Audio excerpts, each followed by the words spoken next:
Hello, hello et bienvenue dans cette nouvelle vidéo YouTube. On va parler aujourd'hui de stratégie et surtout de vision de marque.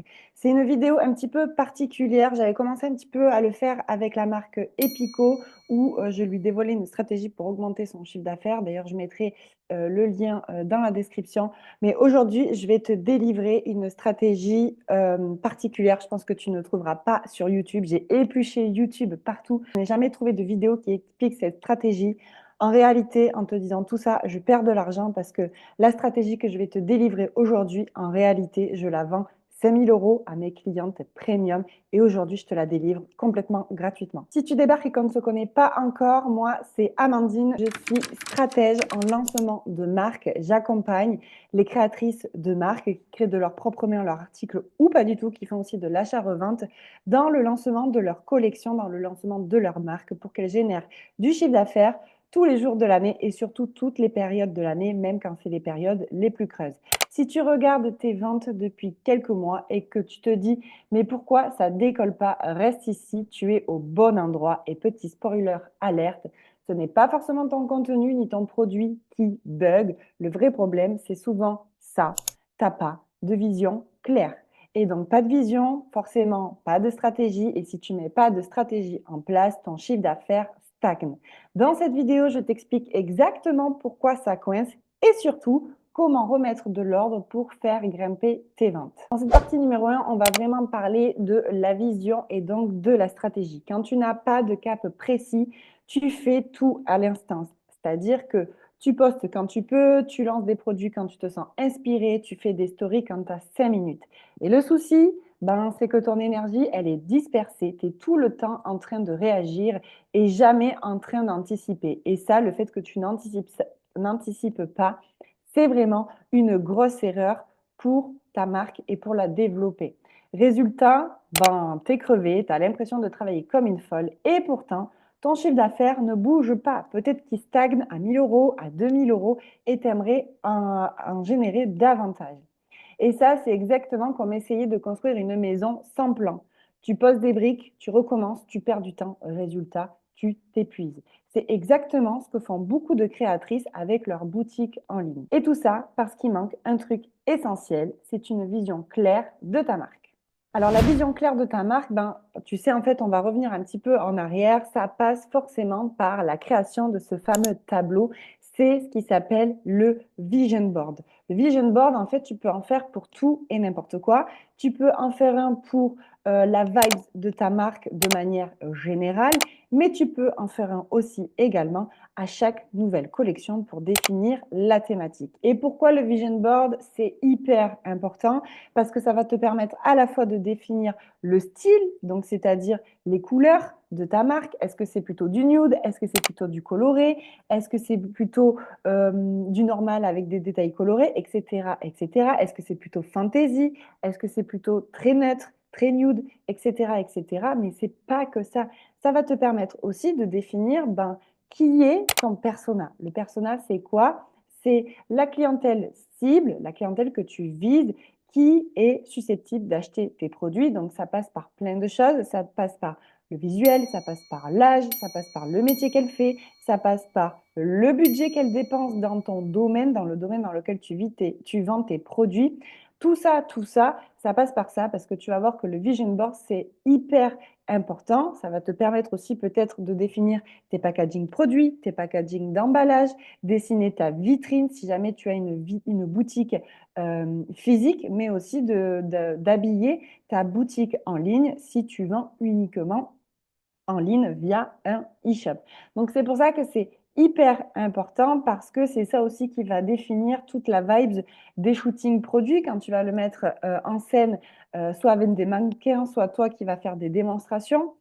C'est aussi très important quand tu vas définir les mots que tu vas utiliser aussi dans ta campagne de lancement de collection, dans ton storytelling, quelle histoire tu vas raconter, ton histoire à toi, mais aussi l'histoire que vivent tes clientes, parce qu'en réalité, si tes clientes achètent tes produits, c'est parce que tu es vraiment la solution à leurs problèmes ou tu es vraiment la solution à leurs désirs.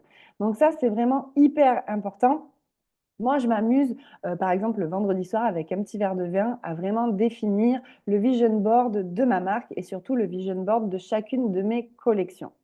Et une fois que tu as ça, une fois que tu as le vision board, tu as la vision de ta marque, la vision aussi de ta prochaine collection, tu vas pouvoir commencer à définir un planning et à t'organiser.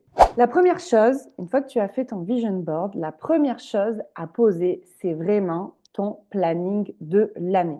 Et pas juste ton agenda de post Instagram que tu vas publier tous les jours de l'année. Là, je te parle vraiment d'un planning global.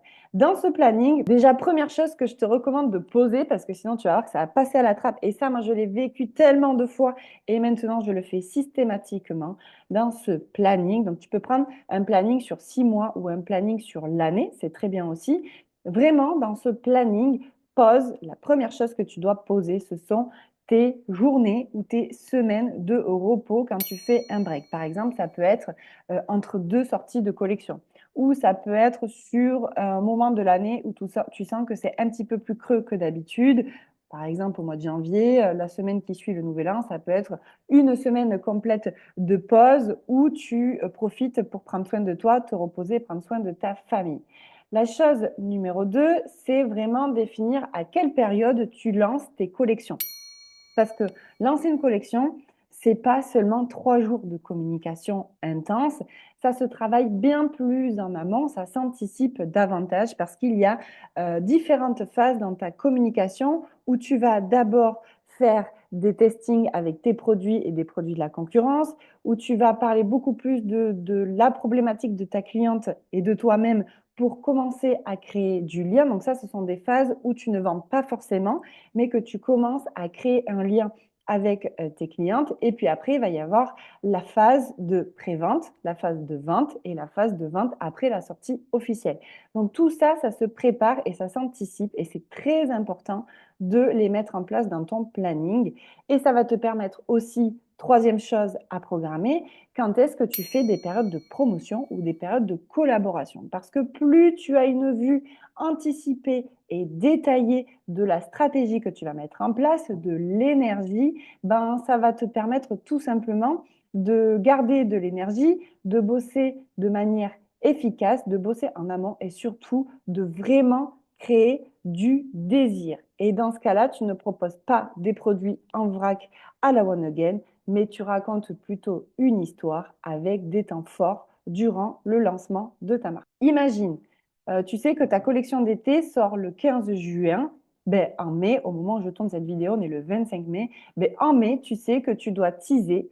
En avril, tu prépares des visuels et en mars, tu designs. Donc, en fait, tu vois, tu te rends compte que pour une collection à sortir au mois de juin, ça se travaille bien plus en amont. Et ça, tu maîtrises de plus en plus et davantage ton business. Plus tu as une vision long terme, plus tu maîtrises la stratégie et tu maîtrises les ventes. Ça ne veut pas forcément dire que tu ne vends pas entre-temps, ça veut juste dire que ta collection sera bien montée, bien préparée et sortira convenablement pour générer des ventes. Une fois que tu as le vision board de ta marque, que tu as ton planning, c'est là que tu peux passer réellement à la production. Et ça, c'est la partie numéro 3, produire. Produire, c'est quoi? Produire, c'est pas que produire ces articles si jamais tu fais des articles faits main. Ça prend en compte différentes choses, mais ça prend aussi en compte le chiffre d'affaires que tu souhaites faire en fonction des articles qui sont disponibles et que tu as en stock. Ça prend en compte aussi forcément la création de tes articles, la création de ton contenu sur les réseaux sociaux.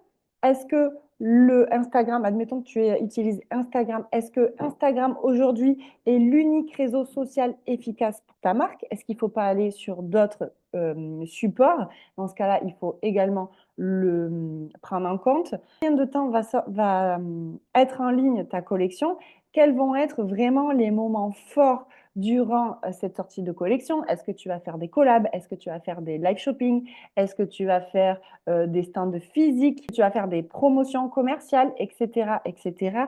Tout ça, c'est hyper important de prendre tout cela en compte. Et dans le planning de production, ce que je te recommande, c'est de prendre un papier, un stylo, de noter vraiment la date de départ, la date de fin. Donc, quand je dis la date de départ, c'est à partir du moment à laquelle tes clientes peuvent commencer à acheter, même si c'est un pré-vente, la date à laquelle la collection va être réellement disponible en ligne et la date à laquelle ben, tu seras sold out, tu prévois d'être sold out et que tes produits ne seront plus en ligne. Suite à tout ça, tu vas pouvoir faire ce qu'on appelle un rétro-planning, c'est-à-dire à partir de la date de sortie, tu vas remonter les jours précédents pour définir quelle action tu vas faire pour être prête sur cette date clé. Ça, c'est vraiment important. Et c'est là que tu vas pouvoir mettre en place les différents types de contenus Instagram que tu vas créer, que ce soit du Instagram, du TikTok, du Pinterest.